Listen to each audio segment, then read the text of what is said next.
澳洲南部的海沙堡有157只乌鹅做伙客刷，敢若90只还阁活咧。当地官员表示，这是50年来头一届有遮尔大规模客刷事件。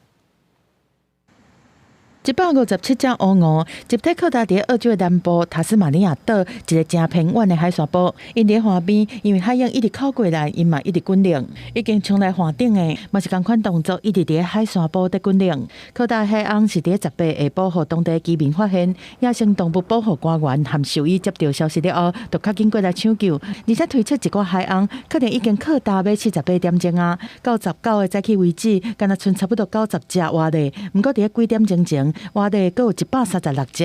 It is our first large mass stranding of these animals in around 50 years. 塔斯马尼亚自然资源和环境部讲，因计划要把这海底海翁送转去大海，只是离这300公里处，当地发生森林大火，路拢封冻掉，增加专用设备运送的困难。另外，现场团队会解剖已经死亡的海底海翁，要来了解因是安怎靠搭。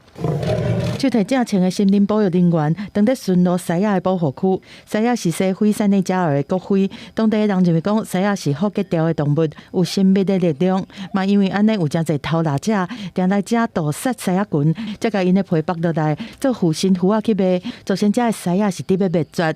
根据当地野生动物保護組織估計，在西非成年西亞的數量是無到250隻。L'activité que nous rencontrons plus, c'est le braconnage. Donc, si nous prenons l'année dernière, à un seul mois, on avait appréhendé 10 braconniers et 7 armes. Un seul mois, dans le mois de mars de l'année dernière. 伫仓库内面拢是红木收的西亚皮、白皮含动物的头骨。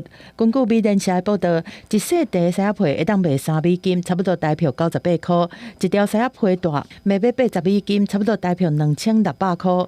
规张西亚皮爱$1900以上，超过台票6万。加上当地人民普遍认为讲，野生动物保护法是伤过冷，有偷拿者走私西亚，而且被伊的器官封掠到，敢若判1个月徒刑尔。当地野生动物保护组织讲，目前西亚园区巡逻员是对20个增加到60个，但是除了这以外，更较重要的应该是教育人民了解西亚保育的重要性，才会当彻底改变因的态度。公视新闻新闻部编译。